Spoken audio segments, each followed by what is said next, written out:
But let's jump over to old Blumhouse. They've got quite the reputation right now. We're gonna be talking about The Woman in the Yard. Like, I've seen this movie straight get crapped on for the most part. Same. And I gotta tell you, they're wrong. They're not right in this time. Like, it's easy to just pile on Blumhouse, say they put out some mid, which they have recently. Yeah. We both done it. Hey, Afraid? Afraid. Night Swim? I texted you in the group chat the other day that or maybe it wasn't in group chat, maybe I just texted you when I was on my way to the theater and told you that I think Blumhouse is what's wrong with the movies these days. Like, some of the stuff that they put out and they put all their marketing chips behind, like, I don't think they're a good studio now. Yeah, they're definitely in they're like Chuck Liddell at the end. Like, he's not the Iceman no more. He's just getting iced. You know what I'm saying? And it was sad to see. They're Boston Celtics Shaquille O'Neal right now. So Oof. Yeah. Shout out Shaq, one of my all-time favorites. I like The Woman in the Yard. I'll say it. Yeah. I don't care. I don't care who you are. Judge me if you want to. I thought the movie was good. I think a lot of the criticisms are unfair, to be honest with you. Same. But we'll jump into that when we get into it.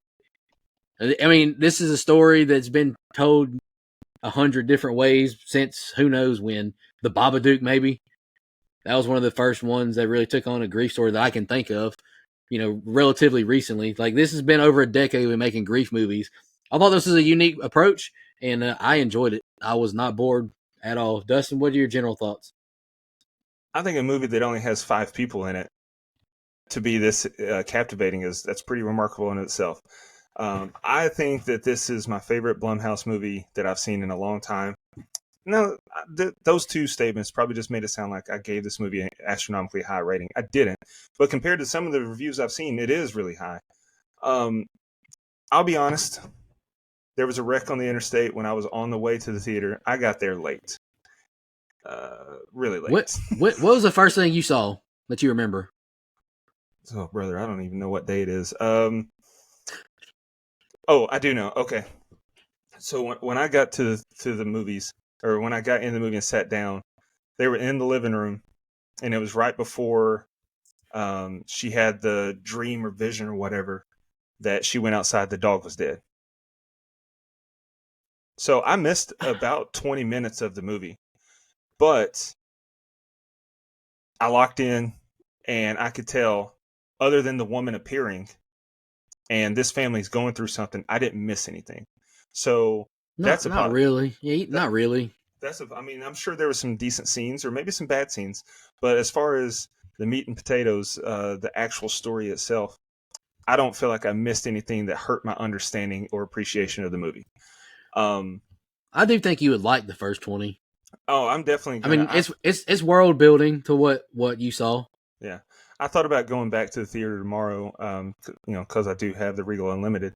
I thought about going back for a matinee and just watching it up until where I started, just so I can know. But anyway, as far as the movie, though, I think it's fine. Are we doing pros or are we just general? You can do general, then jump into pros. I'll go after you. Okay. Yeah, so general, I mean, I think the story is fine. There's been a lot of complaints that we're getting beat over the head with trauma and stuff like that. Okay, don't watch it. That's fine. I didn't know who the lady was going into the movie. Finding it out didn't affect me one way or the other. I thought it was actually pretty creative.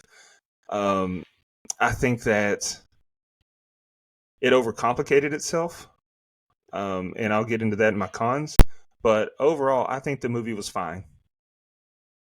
Yeah, I think it was good. Honestly, I think it was a good movie. And I'll go ahead and go into my pros. I think that Danielle Deadwyler was incredible. She played Ramona. I thought she was really good. I mean, just the emotional connection she was able to build with the audience. I think that her acting was really good. Also, shout out to Russell Hornsby. He played her husband in the movie. He played David. But anytime I see him, I think of a show that he was on ESPN when I was in high school that was just incredible, called, why am I blanking? It's a football show. Why am I blanking right now? Do you know what I'm talking about? The Nope. NFL playmakers. The NFL made him cancel it because of how realistic it was, and it was putting the NFL in a bad light. But he played Leon, the running back in Playmakers, and every time I see him, I'm like, man, he was so good in that show. Anyway, I thought the kid actors were really good, especially the little girl. I think all the actors were fine. I think they were all good. They were, but I want to give a special shout out to Estella Kahija. I didn't say it right. I know. I'm sorry, but she played Annie, the little girl. It's tough for kids that age to act. I mean, it just is. You can tell them to do this, act like you're scared, act like you're concerned, but you can tell they're acting. They're kids. This kid delivered, man. I felt like she was really going through what we were seeing. I think the movie had some really good tension. I think that especially like once the woman started moving, once the boy Taylor, once he went out and confronted her and talked to her, everything after that is like, okay, we're kicking it up in high gear. I thought the shadow work was really good. It was really cool to see her, like, she just waves her hand. We see her shadow affect the stuffs in the house. I thought that was really cool and creative. And I like the ambiguous ending. I did. We're going to get into spoilers on this one. The final scene, we find out that the woman in the yard is her grief. It's the corners of her mind that are telling her that her kids would be better off without her. And today's the day. This is the day that you get what you've been praying for. You've been praying for strength. Well, I'm going to give you the strength to kill yourself. That's what, trigger warning, that's what it's about. And say goodbye to your kids. Send them off. And the ambiguous ending. She's out there in the shed, in the garage, in the barn, whatever it was, with a shotgun. And then when that camera panned out and we're outside looking at the trees or whatever, I was like, oh, God, she's going to do it. Oh, God. And then we see the kids run back up the driveway, and she runs out and hugs them. It's like, okay, she didn't do it. But that little twist at the end where her name on the painting is written backwards, like it was shown in that alternate universe or hallucination, whatever it was. I thought that was really good. It's up for interpretation. Did she do it? Did she not? I like it. I think she did it. I think she did too. Because another thing, like you mentioned, not only with the painting, but you remember her and her husband in that one scene we're talking about naming their house when it was done? Yeah. And they showed the name of that. Yeah, I totally think she did it. But the reason I didn't mention that is because I wasn't sure, since I did miss the first chunk of the movie, I wasn't sure if maybe they had shown that sign before and they were just re-showing it there. No, the grief lady was kind of hating on her house because she said that this is me and my husband bought this as a fixer upper, and grief is like, looks like he's got a lot more work to do. But anywho, I'll jump into my positives. All the acting, I thought it was all good. Yeah. And I think it's ridiculous people who wrote in the reviews that the acting wasn't good and the dialogue was bad. I thought it was believable. Yep. This felt like a family that was really struggling, like all of them. They're all just trying to get through the day. And I know you missed the beginning, but it's basically Ramona. She's in bed and she's not functioning. She's watching videos of her husband on her phone on repeat because she's in so much grief. She's not getting out of bed. Her son, Taylor, has to go in and rip the shades open so she sees the sunlight. Like their power has been cut off. Like they're really struggling. They don't have food for the dog. They don't have much food themselves. They can't charge their phones. His phone is broken. So like it's a really bleak situation. So you can relate to the kids, like their mom is struggling, they're struggling, they're poor. You can relate to her grief. Like she's trying to grieve while still being a strong mother. So like I thought it was all very relatable. I thought there was genuine tension as well. Like whenever Taylor goes out with the gun to confront her. Mm-hmm. Not the second one, but like not with the gun. When he goes to the Jeep to try and drive off. Like I thought that was a tense scene. Yeah, it was. It wasn't as tense as Oddity, but like I was like, okay, this is about to be a good scare, and I thought it was a good scare. Let me touch on two things before you keep going because I will forget these, and I just did. The power being off.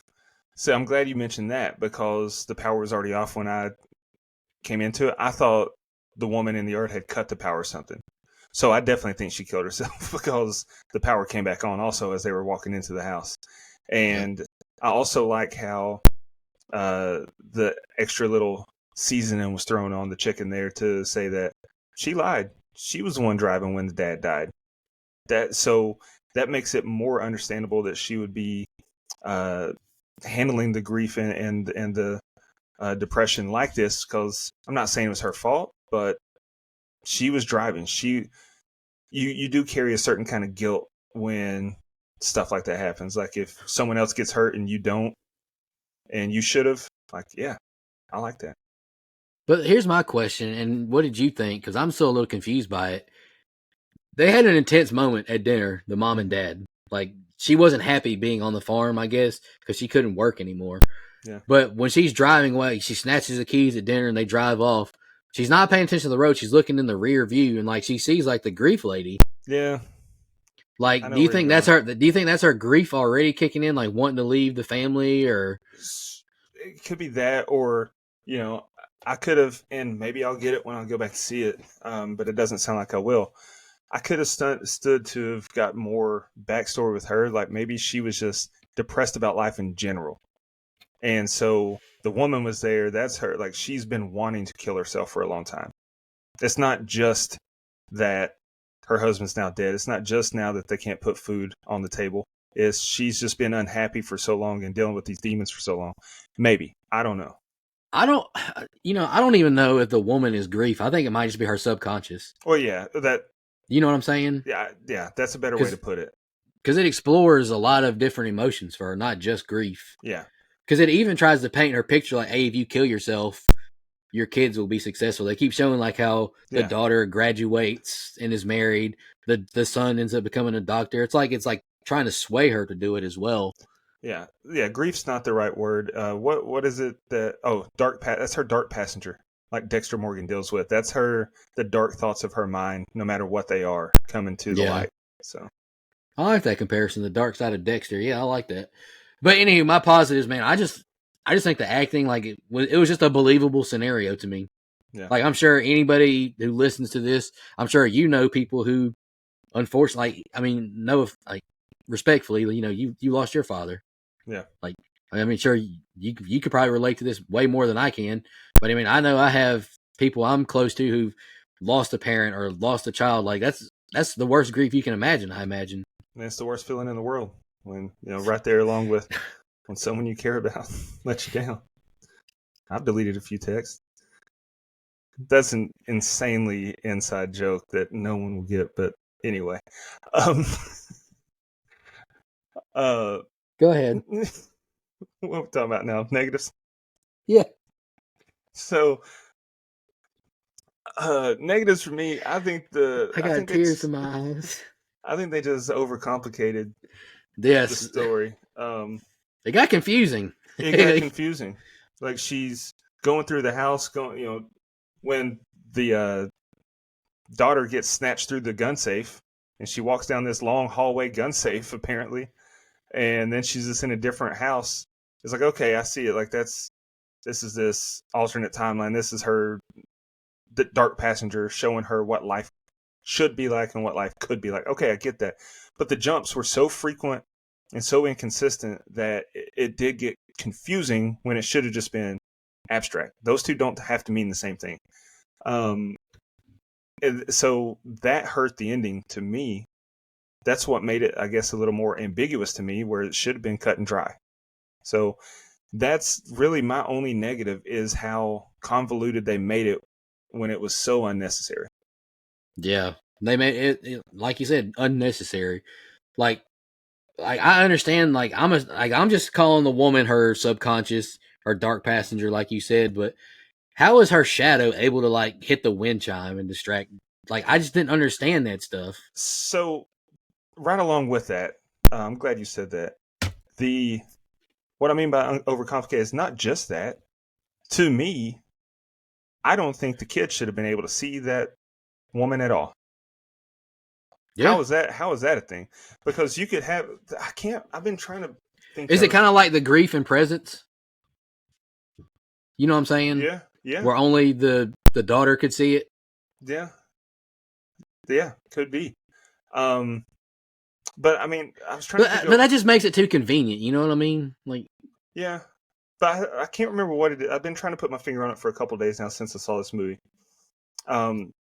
There's another movie or a show or something where someone thinks that someone's out there, and they're so convincing that they have everyone believing that there's something out there. To me, this movie works just fine. The story works just fine. If the mom sees the woman in the yard and tells the kids, don't go outside, there's a woman out there, I think she might be dangerous, whatever. And the kids are just so terrified. They don't know, like, they can live in fear. The kid can run to the Jeep and we can still get that tension, but know that he doesn't know that the woman's not there. Or maybe we don't even know that the woman's not there. But then they reveal it, they're like, at the end, the kid's like, what are you talking about? There's no one here. But she still sends them off and she still kills. Like, that works for me just fine. Never Let Go is kind of like that. Never Let Go. With Halle Berry. Oh, yeah, that's it. That's the movie. Yeah. So I don't want to give that movie props, though, but I think they did that part right. Like, we don't know who could see it, if it was real or what, but then we get these little nuggets sprinkled in that's like, okay, it is real. Like, the little boy, the fire scene there at the end and in the helicopter, when all that. Yeah, that's perfect. That's what I meant. If they married the two ideas and executions, we might have had a much better movie. Yeah, I'm right there with you. That's my qualm too, really, is just it got, like, the woman, the grief, the subconscious, whatever you want to call her, just got too supernaturally for me. It's what is this? Like what is going on? Like, for real. Like, I don't mind confusing, like, I don't mind weird, like, A24 vibes, but when you just get confusing is when it, like, really gets on my nerves. Like Smile 2, like, I don't know what happens in this movie. Yeah. And then we're at the end. That's a great comparison too, because Smile 2, our biggest beef was we felt like we just wasted everything because it got so confusing. We didn't know what was real, what was not. That's how I felt with this, is like, I don't know what's happening, what's not. And I know I complimented the shadow work, and then we're just going to sit here and say that we don't like that the supernatural. I mean, it looks good, but it's just confusing. Exactly. That's the good way to put it. It looked cool, but to the story and to the I guess logic, it's like, that was kind of a dumb choice. Yeah, and both arguments are fair. Like, yeah. They're both fair. We've been doing these instant reactions for an hour. I'm pretty content stopping there. I think Never Let Go, to me, hot take, was the best of the three movies to me personally. I like this movie. Never Let Go. Jesus Christ, The Woman in the Yard. I mean, I got mixed up. Whoa, call it back. I thought The Woman in the Yard was the best movie of these three. We instant reaction. I was about to say, I about just had a heart attack. I like Death of a Unicorn the best. I gave it a 4. I gave Locked, what'd I say? I gave it a 3.5. I gave The Woman in the Yard a 3. So I liked it the least, but that's not to say that I think it's a bad movie. And trust me, if you look up the other reviews that you're going to see online, a 3 is really high for this movie. So, yeah. Bottom line is, go support cinema and watch it. I just don't understand where they're getting these 1-star ratings from. Unless you're just going in to hate the movie. I think that's what it is. It also doesn't make sense because typically Blumhouse has this cult following that people are going to like what they. I saw positive reviews for Afraid. That movie sucked. This movie is leaps and bounds better. So I don't know. It's just it is confusing. Form your own opinion. Support cinema. Watch as many movies as you can. And if you agree with this, cool. If you don't, cool. Just don't be an idiot. Don't get online and tank reviews purposely just to push an agenda. Yeah, absolutely. We appreciate y'all tuning in, and we'll be back for our next instant reaction probably next week. I'm assuming Hell of a Summer. Yeah, I'll be there. I'll try and see Screamboat, whatever it's called. I can't guarantee it at this point. Going to Spookala, so we'll see. But we'll definitely be seated for Hell of a Summer. I think that's what it's called. Finn Wolfhard Neon.